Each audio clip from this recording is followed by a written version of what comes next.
Whether you're completely new to lucid dreaming or somebody who's been doing it for a while, the term reality check is probably one that you are familiar with. In the world of lucid dreaming, the reality check is often seen as perhaps one of the more fundamental techniques within lucid dreaming.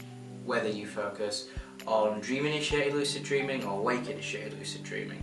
The reality check not only serves to help one become lucid, but also helps people maintain lucidity throughout their dream and in order to stabilise.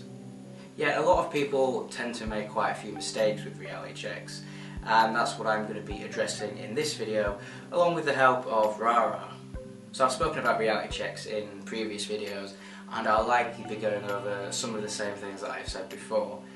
But when it comes to reality checks, the thing that is the most important thing about reality checks is the level of awareness you receive. So the actual reality check itself isn't actually the most important part of the reality check. So I know that might sound quite confusing, but I'll explain. Typically before you do a reality check, you are made aware that you might be dreaming. You might see something that's a common dream sign, or you might just have that spark of awareness. Once you start questioning whether it's a dream or not, you then do the reality check in order to confirm.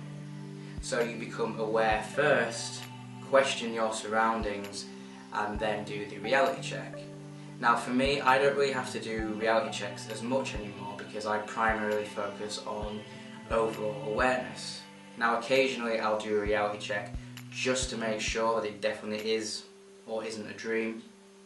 And again, usually as a way of stabilising if I feel the dream starting to fade and my level of awareness starts to dip. The act of doing a reality check can sometimes help make the dream more vivid and help bring my awareness back. So it might be a bit confusing when I say focus on awareness. Some people don't really get what that means, but what makes a lucid dream work is how aware and how conscious you are. After all, the definition of a lucid dream is being consciously aware that you are dreaming whilst in a dream. So with awareness, what you really need to do is focus all of your senses on the world around you, from all the things you can see to what you can hear, what your body feels like, and various little details that typically you wouldn't register on a conscious level. If you are able to do that alongside the reality check, that is what will make it a good, solid reality check.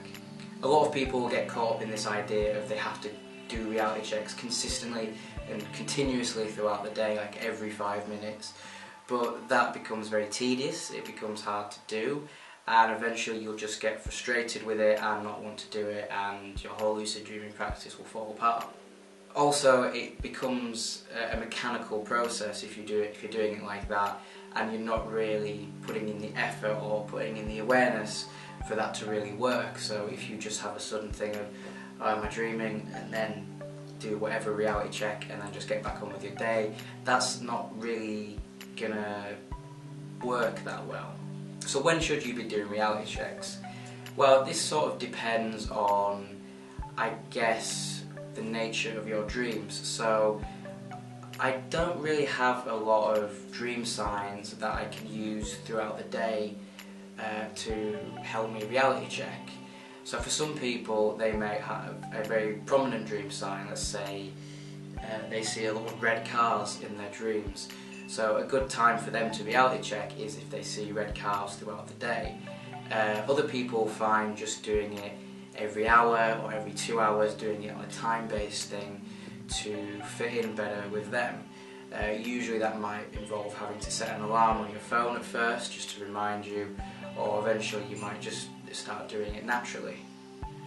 So really it's finding out what's going to be the most helpful with how you dream and how your dreams sort of manifest. There is such a thing as doing too many reality checks, as I've said before. Really it's quality over quantity. It doesn't matter if you do hundreds of reality checks if you're not really in the right mindset and you're not really focused and aware.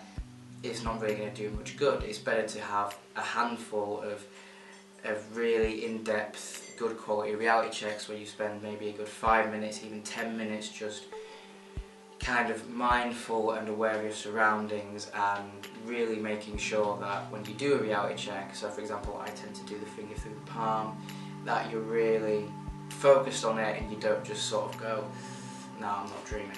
It might sound like a lot of hard work, and to begin with it will feel like that. You are starting a habit, and any habit is difficult to begin with, but you know, with time and patience and finding what works best for you, it will start to feel a lot easier. What was that, Aurora? Ah, thank you. You could also use something like this. This is just a simple wristband that says "Are you dreaming?" on it. This one was actually made by letsdream.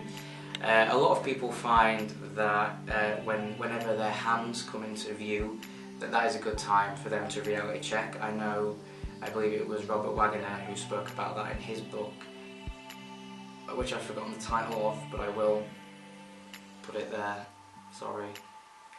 How he practiced lucid dreaming when he was younger was based solely on focusing on his hands. So that is quite a good one to use, and particularly if you've got that around your wrist, it's hard to ignore. It's a good thing to use as a reality check. You could always get a tattoo, but that might be a bit extreme. I do have my Edgar Allan Poe tattoo here, which I have used before, but I don't typically see that bit of my arm during the day, so it probably wasn't the best idea I've ever had. But yeah, you could always, if you want to, do a tattoo. Another popular thing that people sometimes use is a totem, which became quite popular with the film Inception. This is usually an item that you can fit in your pocket, like what I've got here, which is just a little metal die, which whenever you go into your pocket and you find it, you use it as a reminder to reality check. It's not one that I use so much these days, mainly just out of laziness, to be honest. I just keep forgetting to have it on me. But when I did use it, I would often have dreams where I'd go into my pocket and I'd just pull out tons and tons of metal dice, and that would usually make me aware that something wasn't quite right and would lead me to become lucid. So those are just a few things about reality checks.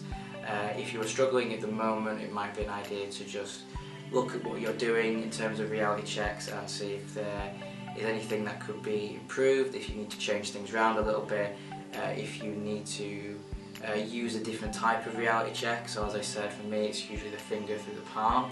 I usually have a lot of success with that one. I know some people do the nose pinch, where they pinch the nose and see if they can breathe still.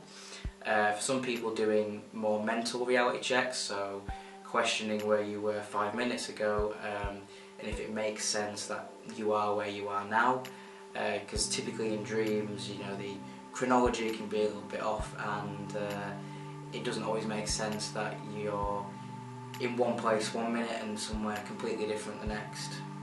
Experiment with it. Don't get frustrated. I know that's easier said than done, but it's just one of those things that you kind of have to stick with until you find what works best for you. As I've said many times before, lucid dreaming is a very individual thing. There is no tutorial that is going to be 100% for everybody. A lot of it is self-exploration, so just stick with it. Remember that the awareness factor of it is very, very important, that if you're not being particularly aware of things when you're doing the reality check, when the reality check just becomes this sort of autopilot thing, that it's not going to be that effective. So thank you very much for watching, guys. If you would like to support me on Patreon, there will be a link to that in the description. I understand that not everybody is in the position to do that, but I appreciate anybody who checks it out and is willing to donate. As well as that, there is a 20% discount on letsdream products. A link and discount code will be in the description. On behalf of myself and Rara, thank you very much for watching, guys. See you in the next video.